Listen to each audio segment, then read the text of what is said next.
first of all, congrats on Well, winning the thank award. you.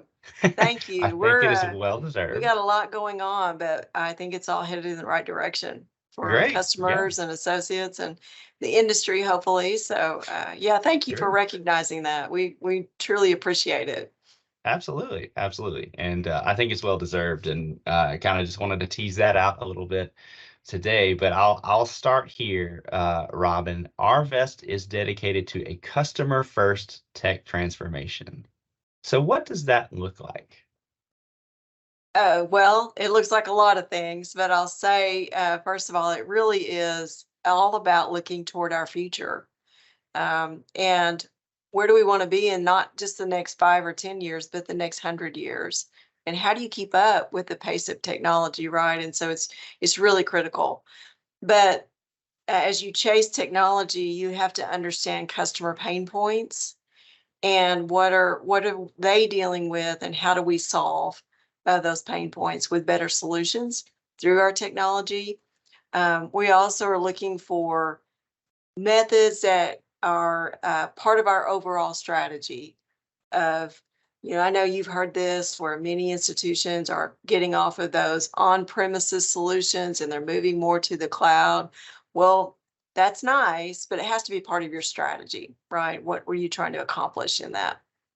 Um, we're mindful about mitigating gaps and providing best financial solutions that we can for our customers. And examples of those would be adopting a cloud-based banking platform and developing a data platform. Data is your number one asset, and if you're not protecting it and using it the right way, um, you've got some work to do there. And I would say in the future, we're really looking hard at AI and machine learning and those sorts of tools that can be helpful in operating efficiencies and better serving customers that way as well. So that would be how I would help you with those questions, Ben, is what are the things that Arvest is looking at? Excellent. Yeah, and I love how you describe it as a comprehensive strategy and not just sort of just a la carte saying, "Well, that looks interesting. We'll try that here." But it's a Right. lot more of a planned approach, and you can see that in what you're doing in Arvest. So let's talk about that for a second. So how have your technology investments improved efficiency to deliver modern products and services? Oh, that's a big question as far as we continue to work towards really staying flexible and intentional with our investments.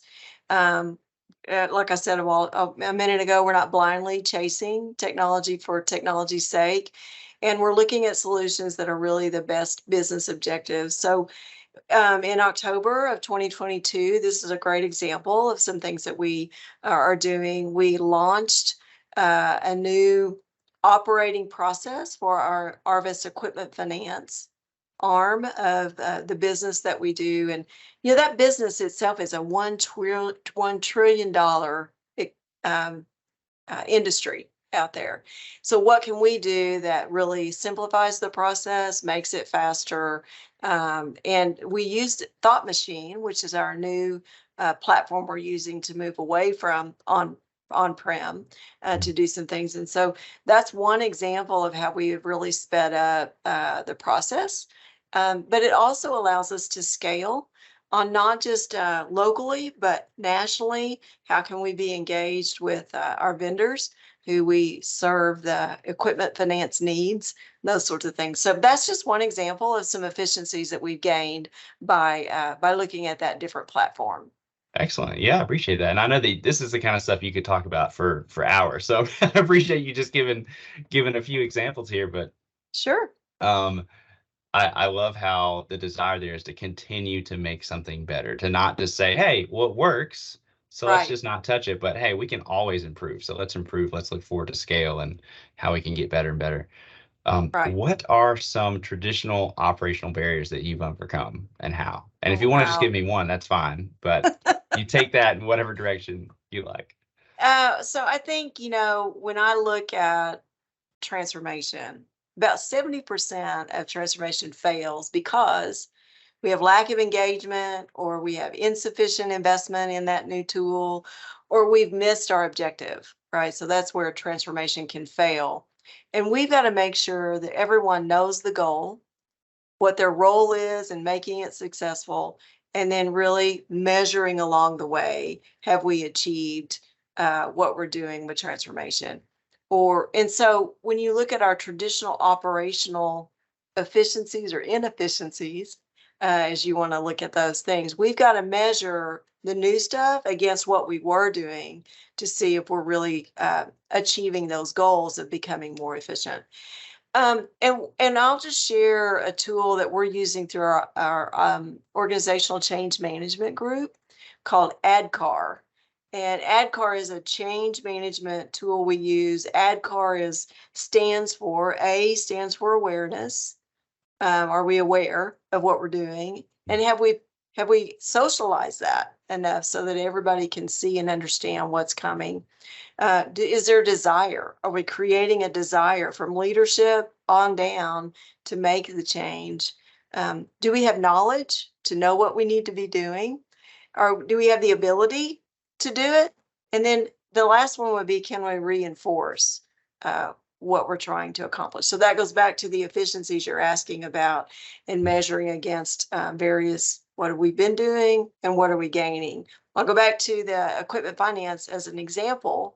We measured how long it took to get a loan through the process on the equipment finance side. And then we said, well, can we do it better, faster, simpler using Thought Machine? And we found that we could. So that's a great example. Wow, I love that, and I love the ADKAR acronym as well. There's a book out there. Shame on me, I should tell you the author of the book. But look it up on Amazon. Sure. It's a great read. It's really Good good. deal. Well, that's a good transition to my final question for you, which was, what advice would you give to other financial institutions seeking to innovate? Well, banking has always been competitive. It's always been a competitive landscape, a competitive environment.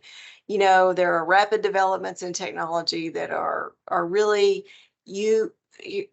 I'll finish up with my best advice that I have, but it's just constantly at us, in our face, all the time. And it's increasing expectations are coming from our customers as well on being tech savvy, digitally innovative, those sorts of things, right? So you got to always be looking at those things. But more important than ever, we have to be willing to invest in these digital tools. These banks have to be looking at that. They have to meet customers where and when they want to be met and how they want to be met. It may not always be in a branch. It may not always be digitally or in a call center, right? So you've got to really be evaluating how can we meet customers where they want to be met. And I think we've also got to look at investing in resources that identify and solve problems to make our banks stand out. So what I would say about this technology and these fintechs that are constantly knocking on your door, for banks, you have to stop seeing them so much as a competitor and be a partner. Like, how can they be a partner with us? Because they can move faster and smarter than a lot of our banks can. And so we have to just really learn how they can support our business objectives. And then we have to choose those partners wisely. Fintechs come and go all the time. They're acquired or they try something and it doesn't work, and they come and go all the time. So you've got to be very selective in who you choose to be your partner. But it's important that they're seen that way and not so much as a competitor. So that would be my advice that I would provide. Thanks. That's great advice and clearly spoken from a wealth of experience. So I appreciate you sharing that. You And bet. Robyn, let me just say, on behalf of Kinective, congrats again for winning the Innovator of the Year award for best operating efficiency. I think the proof is in the pudding, as they say, for Arvest. You guys have really shown excellence in that area in a big way, and I can't wait to see what else is in store as you guys continue to iterate and improve and make everything faster, simpler, better, and all those things that you've endeavored to accomplish. So, Well, thank you so much. We're excited. We appreciate the award and being recognized, and what you do, Ben, at Kinective. Thank you all so much. It's a pleasure being a partner with you all.